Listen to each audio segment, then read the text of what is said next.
ನಿನ್ನದಾದಂತಹ ಪುರುಷರೆಲ್ಲರೂ ಕ್ಷೇಮಿಗಳೇ, ಅವರೆಲ್ಲರೂ ನಿನ್ನ ಕೃಪೆಯಿಂದ ಕ್ಷೇಮವಾಗಿದ್ದಾರೆ. ಈ ಮಧ್ಯರಾತ್ರಿಯಲ್ಲಿ ನಿನ್ನನ್ನು ಸ್ಮರಿಸುವುದಕ್ಕೆ ಕಾರಣ ಏನನ್ನ ಮಡದಿಯಾದಂತಹ ರುಕ್ಮಿಣಿ ಮಗನಾದಂತಹ ಮನ್ಮಥನೊಂದಿಗೆ ಬಂದು ಮಗನಿಗೆ ಮದುವೆಯನ್ನು ಮಾಡಬೇಕೆನ್ನುವ ಹಾಗೆ ಕೇಳಿಕೊಂಡಾಗ ಅಳಿಯ ಮದುವೆ ವಿಚಾರ ಇನ್ನು 8 ದಿವಸದ ಒಳಗೆ ಮಗನಿಗೆ ಮದುವೆಯನ್ನು ಮಾಡುತ್ತೇನೆ ಎನ್ನುವ ಹಾಗೆ ಭಾಷೆಯನ್ನು ಕೊಟ್ಟವ ನಾನು. ಸರಿ, 7 ದಿನಗಳು ಕಳೆದು ಹೋಗಿದೆ. ಉಳಿದಿರುವುದು ಇದೊಂದೇ ರಾತ್ರಿ. ಹಾಗಾಗಿ ಈ ರಾತ್ರಿಯಲ್ಲಿ ನನ್ನ ಮಗನಿಗೆ ಹುಡುಗಿಯನ್ನು ಹುಡುಕಿ ಬರುವೆಯ? ನಾನು ಸಾಧ್ಯವೇ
ನೀನು ಸ್ಮರಿಸಿಕೊಂಡ ಅಕ್ಷರವೇ ನಿನ್ನ ಕಣ್ಣು ಭಾಗದಲ್ಲಿ ಪ್ರತ್ಯಕ್ಷಗೊಂಡವಳು.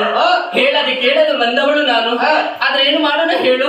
ನೀನು ಆಡುತ್ತಿರುವಂತಹ ಮಾತು ಮಡದಿಯಾದಂತಹ ರುಕ್ಮಿಣಿಗೆ ನೀಡಿದಂತಹ ವಚನ ದಿವಸ 8ರೊಳಗಾಗಿ ಮಗನಾದಂತಹ ಮನ್ಮಥನಿಗೆ ಯೋಗ್ಯವಾದ ತರಳಾಕ್ಷರ ಹುಡುಕಿ ಮದುವೆ ಮಾಡುತ್ತೇನೆ ಎನ್ನುವ ಹಾಗೆ ದಿವಸಗಳೇಳು ನಿಮಿಷಗಳಂತೆ ಉರುಳಿ ಹೋದರೂ ಕೂಡ ಎಲ್ಲೂ ಕೂಡ ಕನ್ಯೆ ಸಿಗಲಿಲ್ಲ.